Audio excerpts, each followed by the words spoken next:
नमस्कार दोस्तों, इस वीडियो में आप सीबीएसई बोर्ड के द्वारा आयोजित की गई सीटेट दिसंबर 2021 के दिनांक 30 दिसंबर शिफ्ट के पेपर के हिंदी पार्ट का कंप्लीट सॉल्यूशन देखने जा रहे हैं। यदि सीटेट दिसंबर 2021 के सभी शिफ्टों के पेपर का कंप्लीट सॉल्यूशन देखना चाहते हैं, चूंकि 23 शिफ्ट में सीबीएसई बोर्ड ने ऑनलाइन परीक्षा का आयोजन किया था, उसमें से ये 10वें शिफ्ट का पेपर है। बाकी सभी शिफ्टों के पेपर का कंप्लीट सॉल्यूशन देखने के लिए इस वीडियो का डिस्क्रिप्शन जरूर चेक करिएगा। और अगर चैनल पर पहली बार विजिट कर रहे हैं तो इसको सब्सक्राइब करते हुए बेल आइकन को जरूर प्रेस कर लीजिएगा सीटेट, यूपी टेट और सुपर टेट की बेहतरीन तरीके से तैयारी करने के संदर्भ में। चलिए दोस्तों, आज के इस महत्वपूर्ण वीडियो को प्रारंभ करते हैं। दोस्तों, प्रश्न संख्या 91 से 99 तक दिए गए पैराग्राफ पर आधारित पूछा गया था।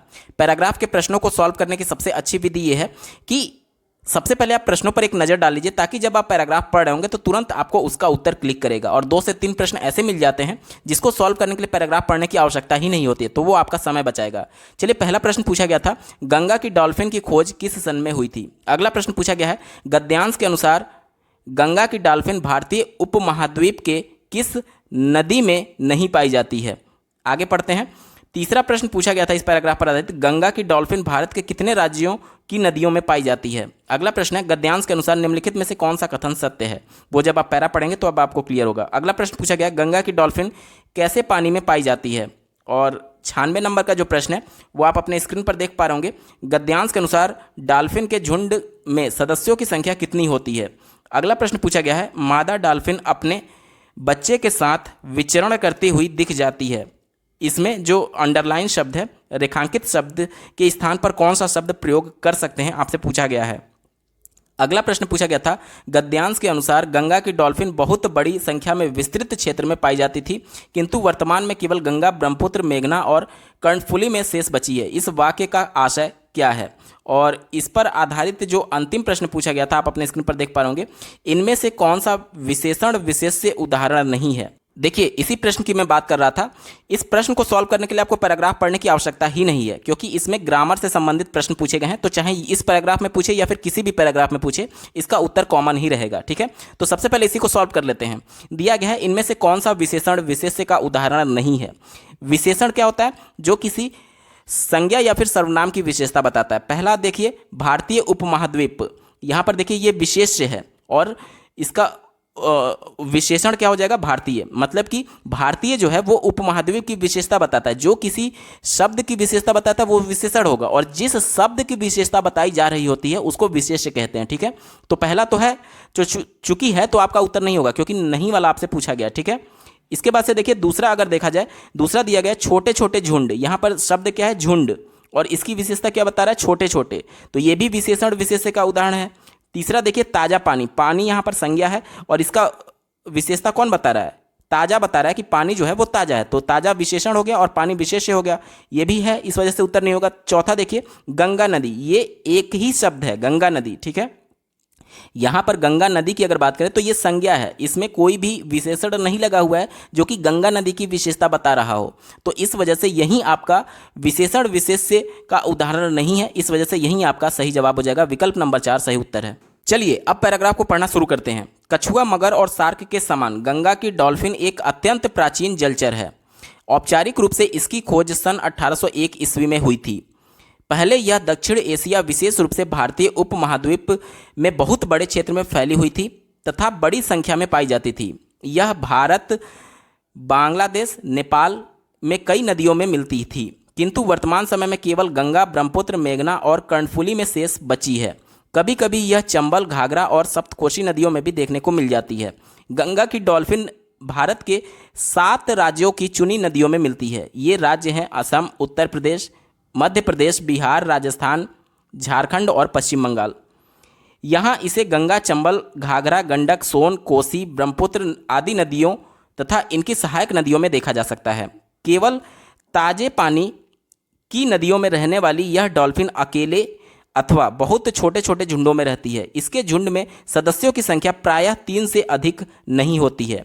सामान्यतः बच्चे वाली मादा डॉल्फिन अपने बच्चों के साथ विचरण करती हुई दिख जाती है। तो अब चलिए प्रश्नों को देखते हैं। पहला प्रश्न पूछा गया था, गंगा की डॉल्फिन की खोज किस सन में हुई थी। तो हमने पैराग्राफ में देखा सन 1801 ईस्वी में हुई थी। ऑप्शन नंबर 3 सही उत्तर है। अगला प्रश्न पूछा गया था, गद्यांश के अनुसार गंगा की डॉल्फिन भारतीय उपमहाद्वीप की किस नदी में नहीं पाई जाती है। तो देखिए यहाँ पर भारत की बात की गई है, बांग्लादेश की बात की गई है, नेपाल की बात की गई है, लेकिन अगर बात करें पाकिस्तान की तो इसका कहीं भी जिक्र नहीं किया गया था पैराग्राफ में, तो यहाँ पर नहीं पाई जाती है। ऑप्शन नंबर 3 सही जवाब होगा। अगला प्रश्न पूछा गया था, गंगा की डॉल्फिन भारत के कितने राज्यों की नदियों में पाई जाती है। तो ये 7 राज्यों की नदियों में पाई जाती है। विकल्प 1 सही जवाब हो जाएगा पैराग्राफ के अनुसार। अगला प्रश्न पूछा गया था, गद्यांश के अनुसार निम्नलिखित में से कौन सा कथन सत्य है। पहला दिया गया, डॉल्फिन एक अत्यंत प्राचीन जलीय प्राणी है। तो ये बात बिल्कुल सही है, क्योंकि 1801 में इसकी खोज हुई थी। ठीक है, तो ये प्राचीन जलीय प्राणी है, ये विकल्प सही है। दूसरा देखिए, डॉल्फिन बहुत बड़े झुंडों में रहती है। ये विकल्प गलत है, क्योंकि छोटे छोटे झुंडों में रहती है। एक झुंड में अधिकतम 3 ही डॉल्फिन रह सकती है, तो ये निगेटिव था, आपका उत्तर नहीं होगा। तीसरा देखिए, डॉल्फिन सतलुज नदी में पाई जाती है, जो कि पैराग्राफ के अनुसार गलत है, क्योंकि इस नदी का जिक्र पैराग्राफ में कहीं भी नहीं किया गया है। चौथा देखिए, डॉल्फिन पूर्वी एशिया में बहुत संकुचित क्षेत्र में पाई जाती है। तो ये भी आपका पैराग्राफ में कहीं भी मेंशन नहीं किया गया। पैराग्राफ में एक ही बात मेंशन की गई थी। ऑप्शन नंबर 1 इसका सही जवाब हो जाएगा। अगला प्रश्न पूछा गया था, गंगा की डॉल्फिन कैसे पानी में पाई जाती है। तो हमने देखा था कि ये ताजे पानी की नदी में पाई जाती है। ऑप्शन नंबर 2 देखिए, केवल ताजे पानी में। ऑप्शन 2 इसका सही जवाब होगा। अगला प्रश्न पूछा गया था, गद्यांश के अनुसार डॉल्फिन के झुंड में सदस्यों की संख्या कितनी होती है। तो हमने गद्यांश में देखा था कि 3 से अधिक नहीं होती है। ऑप्शन 2 इसका सही उत्तर होगा। बात करेंगे अगले प्रश्न की। दिया गया है, मादा डॉल्फिन अपने बच्चे के साथ विचरण करती हुई दिख जाती है। इसमें रेखांकित शब्द के स्थान पर कौन सा शब्द प्रयोग कर सकते हैं। तो विचरण करने का मतलब घूमने से संबंधित है, तो ऑप्शन नंबर 2 इसका सही उत्तर है। अगला प्रश्न पूछा गया था, गद्यांश के अनुसार गंगा की डॉल्फिन बहुत बड़ी संख्या में विस्तृत क्षेत्र में पाई जाती थी, किंतु वर्तमान काल में केवल गंगा, ब्रह्मपुत्र, मेघना और कर्णफुली में शेष बची है। इस वाक्य का क्या आशय है। तो इस वाक्य का आशय यह है कि डॉल्फिन की संख्या में तेजी से कमी आई है। सही जवाब है। दोस्तों, प्रश्न संख्या 100 से 105 तक दिए गए कविता पर आधारित पूछा गया था। तो चलिए इसके भी प्रश्नों को पहले हम लोग जल्दी से देख लेते हैं। पहला प्रश्न पूछा गया था, कवि के अनुसार सर्वाधिक महत्वपूर्ण क्या है। दूसरा प्रश्न पूछा गया, झूठ कहाँ कहाँ फैला हुआ है। अगले प्रश्न की बात करें तो आप अपने स्क्रीन पर देख पा रहे, कल्पनातीत से क्या तात्पर्य है। और अगला प्रश्न पूछा गया था, कविता के अनुसार सत्य और ज्ञान से क्या होता है। अगला प्रश्न है, समय में इक प्रत्यय जोड़ने पर कौन सा शब्द बनेगा। और इस पर आधारित जो अंतिम प्रश्न है, किस शब्द में उपसर्ग का प्रयोग हुआ है। तो यहाँ पर देखिए 2 प्रश्न आपको मिल गए, जिसमें आपको पैराग्राफ यानी कि कविता पढ़ने की आवश्यकता ही नहीं है। तो चलिए सबसे पहले इसी को हम लोग सॉल्व करते हैं। पहला दिया गया है, किस शब्द में उपसर्ग का प्रयोग किया गया है। ऑप्शन नंबर 3 देखिए, असत्य इसका सही जवाब हो जाएगा। मूल शब्द यहाँ पर क्या है, सत्य है, और उसमें उपसर्ग क्या जुड़ गया है, पहले अ जुड़ गया है, यानी कि असत्य हो गया। ठीक है, तो पूछा गया था किसमें उपसर्ग का प्रयोग हुआ है। तो ऑप्शन नंबर 3 असत्य में उपसर्ग का प्रयोग हुआ है। विकल्प 3 सही जवाब हो जाएगा। अगला प्रश्न देखिए, ये पूछा गया था, समय में इक प्रत्यय जोड़ने पर कौन सा शब्द बनेगा। तो समय में जब इक प्रत्यय जोड़ा जाएगा तो सामयिक बनता है। ठीक है, ऑप्शन नंबर 4 इसका सही उत्तर होगा। टोटल 6 प्रश्नों में से 2 प्रश्न आपने बिना कविता को पढ़े ही सॉल्व कर दिया, इससे आपका समय बचा। ठीक है, अब कविता को पढ़ेंगे तो एक तो उत्तर भी आपको जल्दी मिलेगा और आपने 2 प्रश्नों को सॉल्व करने का समय भी बचा लिया। कई बार क्या होता है कि परीक्षा के दौरान आपको समय नहीं मिल पाता है, तो जब आप प्रश्नों को पहले देखेंगे तो हो सकता है कुछ ऐसे प्रश्न मिल जाए जिसको सॉल्व करने के लिए आपको कविता या फिर गद्यांश पढ़ने की आवश्यकता ही ना हो। ठीक है, तो अब चलिए कविता को पढ़ते हैं। पालने के सिराहने गाई जाने वाली लोरियों से लेकर के रेडियो से आने वाले समाचारों तक हर जगह छिपे हुए असत्य पर विजय पाना, चाहे वह असत्य हृदय में हो या किताबों में या शोरगुल बड़ी सड़कों पर।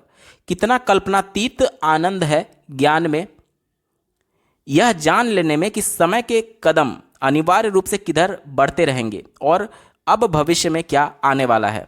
तो ये पैराग्राफ हमने पढ़ा। अब इस पर आधारित जो पहला प्रश्न पूछा गया था आप अपने स्क्रीन पर देख पा रहे होंगे, कवि के अनुसार सर्वाधिक महत्वपूर्ण क्या है।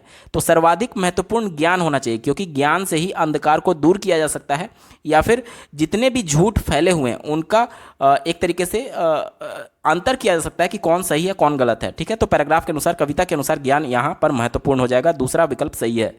अगला प्रश्न पूछा गया था, कहाँ कहाँ झूठ फैला हुआ है। हमने कविता में देखा था कि पुस्तकों की भी बात की गई थी और गीतों की भी बात की गई थी, यानी कि ऑप्शन नंबर 2 इसका सही जवाब हो जाएगा। अगला प्रश्न पूछा गया था, कल्पनातीत से क्या तात्पर्य है।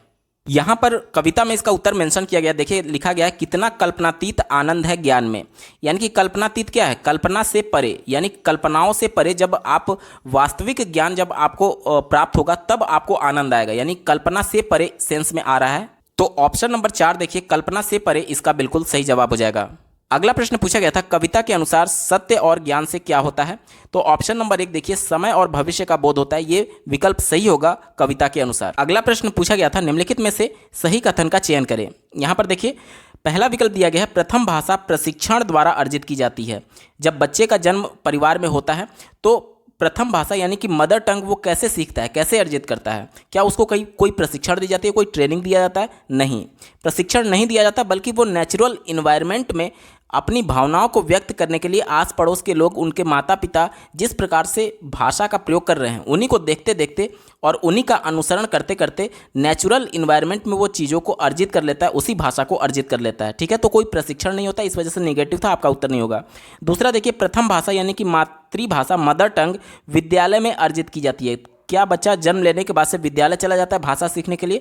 नहीं, ये भी निगेटिव था, आपका उत्तर नहीं होगा। चौथा देखिए, प्रथम भाषा बच्चों के सचेतन प्रयास द्वारा अर्जित की जाती है। सचेतन प्रयास कहने का मतलब कि बच्चा एक्टिवली पार्टिसिपेट कर रहा होगा उस भाषा को सीखने के लिए, जैसे कि ग्रामर के नियम हो गया, रूल हो गए। तो क्या इस प्रकार का प्रयास किया जाता है मातृभाषा को सीखने के लिए? ऐसा कोई भी प्रयास नहीं किया जाता, बल्कि नेचुरल इन्वायरमेंट में बच्चा भाषा को खुद से ही अर्जित कर लेता है। ऑप्शन नंबर 3 देखिए, प्रथम भाषा अर्जन एक प्राकृतिक प्रक्रिया है जो कि नेचुरल इन्वायरमेंट में वो अर्जित करता है उस लैंग्वेज को। तो ऑप्शन नंबर 3 सही जवाब होगा। अगला प्रश्न पूछा गया था, निम्नलिखित में से कौन सा पद वाइगोत्स्की के सामाजिक सांस्कृतिक सिद्धांत से संबंधित है?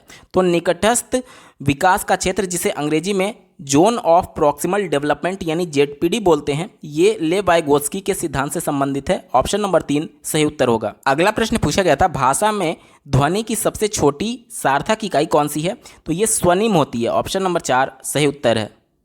अगला प्रश्न पूछा गया था, रोहित 7 माह का शिशु है, उसने ऐसी ध्वनियाँ बोलना शुरू कर दिया है जिसमें व्यंजन और स्वर दोनों हैं, वह निम्नलिखित में से किसमें संप्रेषण कर रहा है? तो देखिए अगर वो धीरे धीरे क म प ये बोलने लगता है, काका मामा पापा, तो इसमें का एक एक वर्ड वो बोलने लगता है 7 माह की आयु में, तो ये क्या होता है? ये बबलाना होता है। ऑप्शन नंबर 4 इसका सही उत्तर हो जाएगा। अगला प्रश्न पूछा गया था, यह विचार कि हम अपने आसपास के परिवेश के बारे में क्या सोचते हैं और कैसे देखते हैं, यह भाषा द्वारा सुनिश्चित होता है, किसे से संबंधित है? तो ये शापिर वोर्फ परिकल्पना से संबंधित है। बेसिकली इसके बारे में थोड़ा सा जान लीजिए। जो वोर्फ थे वो एक अलग व्यक्ति हैं और शापिर अलग व्यक्ति हैं। जो वोर्फ थे वो शिष्य थे शापिर के। इन्होंने एक परिकल्पना दिया कि देखिए जो चीज़ भी हम इन्वायरमेंट में देख रहे हैं वो हमारे लैंग्वेज का ही पार्ट है, क्योंकि वो बेसिकली सांस्कृतिक पृष्ठभूमि में होने की वजह से, जैसे कि हम लोग एक अलग समाज में रह रहे हैं, हमारी सांस्कृतिक पृष्ठभूमि अलग है, तो उस वस्तु को हमने एक नाम दिया है अपनी भाषा में से। ठीक है, जैसे मान लीजिए बिल्ली को आप देख रहे हैं, तो बिल्ली को आप हिंदी राज्य से संबंधित राज्यों से संबंधित है तो आप उसको बिल्ली कह रहे हैं, लेकिन अगर साउथ में जाएंगे तो वहाँ पर हो सकता है कि उसको अलग नाम दिया जा रहा हो, यानी कि सांस्कृतिक पृष्ठभूमि हमारी अलग है हिंदी भाषी राज्यों की, और जो मलयालम बोल रहे हैं, तेलुगु बोल रहे हैं, उनकी सांस्कृतिक पृष्ठभूमि अलग है, तो उसी परिवेश को, उसी बिल्ली को वो किसी अलग शब्द से जानेंगे। तो ये क्या बोला जा रहा है? यही आपसे पूछा जा रहा है कि हम अपने आसपास के परिवेश के बारे में क्या सोचते हैं और उसे कैसे देखते हैं, ये भाषा द्वारा सुनिश्चित होता है। यानी कि हमारे लैंग्वेज में उस वस्तु के लिए, उस व्यक्ति विशेष के लिए, उस विशेष वस्तु के लिए कुछ अलग से नाम है हमारी भाषा में, और इसी भाषा के द्वारा ये सुनिश्चित करके हम उस वस्तु को देख रहे हैं। जैसा कि मैंने आपको उदाहरण दिया कि साउथ इंडियन वाला उसी वस्तु को किसी दूसरी शब्द से पहचान रहा होगा, क्योंकि वह उसके भाषा में वही शब्द उसके लिए इंक्लूड है। ठीक है, तो ये सिद्धांत परिकल्पना किसने दिया था? शापिर वोर्फ ने दिया था। ऑप्शन 1 सही जवाब होगा। अगला प्रश्न पूछा गया था, वे शैक्षिक प्रक्रियाएं जिसमें शिक्षार्थी अपनी विद्यालयी शिक्षा अपनी मातृभाषा में आरंभ करते हैं और फिर विद्यालय में अतिरिक्त भाषाओं से जुड़ते जाते हैं, क्या कहलाती है? तो ये बेसिकली बहुभाषिक शिक्षा कहलाती है, जिसमें बच्चा मातृभाषा से स्टार्ट करके द्वितीय लैंग्वेज अंग्रेजी को पढ़ता है और उसके बाद से अन्य लैंग्वेजेस को पढ़ता जाता है। तो ये बहुभाषिक कक्षा है, बहुभाषिक शिक्षा है।